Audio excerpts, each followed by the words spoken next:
Guys, ito na guys. Natapos na rin natin pag-harvest natin. At ito guys.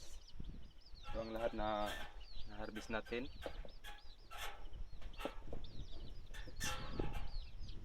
So, marami to. At sa ngayon guys, magpapahinga muna ako dito. Mag-vlog lang ako dito.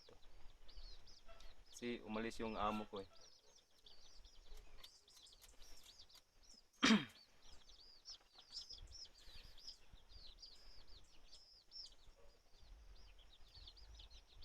Pakita ko sa inyo guys ang kung gaano kalaki ang farm na to. Ayan. Malaking farm na to guys. Daming tanim dito. Ang tanim sa farm na to guys, yung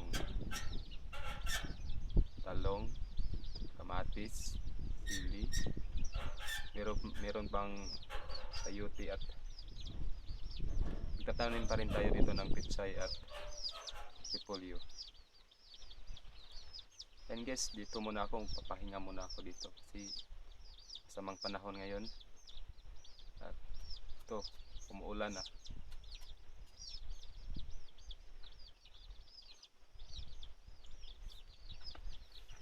Hirap talaga magtrabaho guys. Hirap talagang humanap ng tira. Kaso kailangan nating humanap ng pera para may papakain tayo ng pamilya natin. Ito guys, umuulan na. Napakaswerte ko dito. Umuulan na. Magpapahinga ako hanggang matapos ng ulan.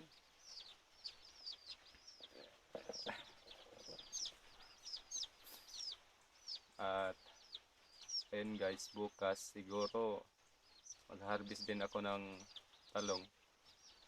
Napakaraming talong. Aabot ng 300 to 400 kilo ang harvest natin bukas. Dahil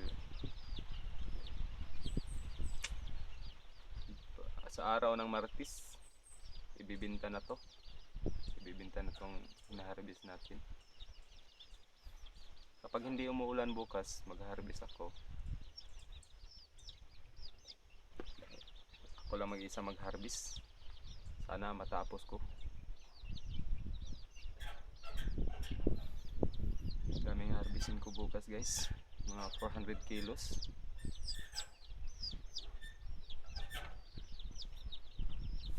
Kasi sabi ng amo ko, baka hanap kami ng ibang trabahante dito. Nag-iisa lang ako dito. And guys, lahat ng tinatanim namin dito, tanim ng amo ko. O ako naman ang nagtatanim dito ng mga pananim. Siya lang yung nagpuhunan. Ako yung nag-aalaga lahat. Nag-aabono, nag-spray, at mag-harvest. Alam niyo guys, napakahirap talaga yung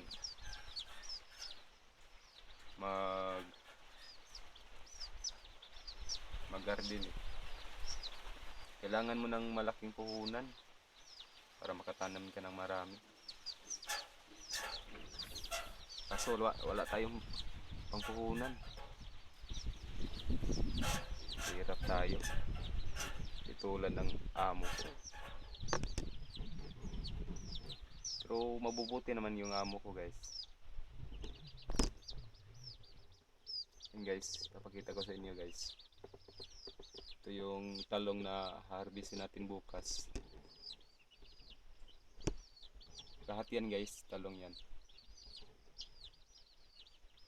At kung nakikita nyo to guys, yung nasa ang tawag doon.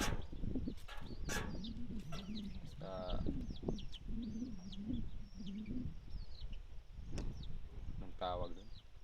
Hindi ko mabigkas.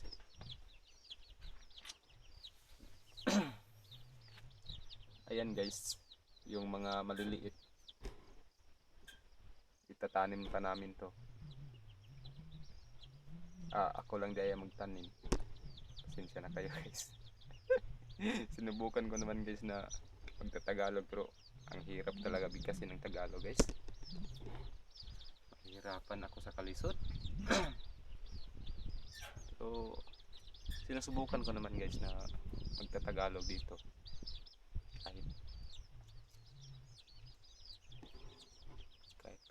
Kahit hindi ko alam kung paano ko bibigkasin yung Tagalog. At ito guys, ayan,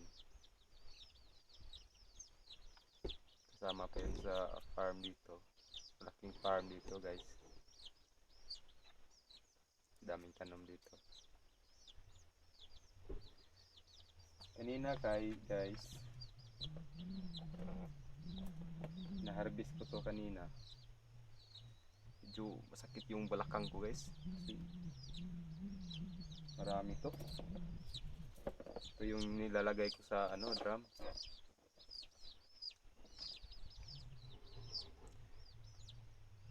Sa ngayon guys, wala namang ulan.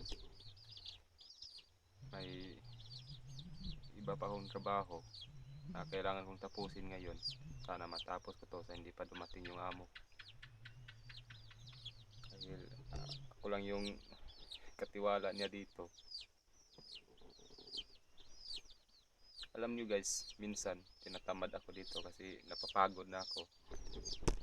Pero tinitiis ko lang yun lahat kasi hindi ako magtrabaho dito guys, wala tayong pagkain sa pamilya natin. Kaya tiis-tiis lang.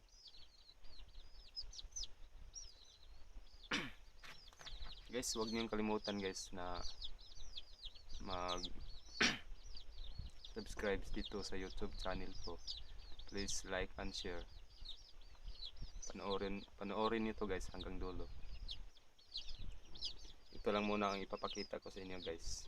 Siguro dami pa tayong ipapakita. Dami pa kayong panoorin.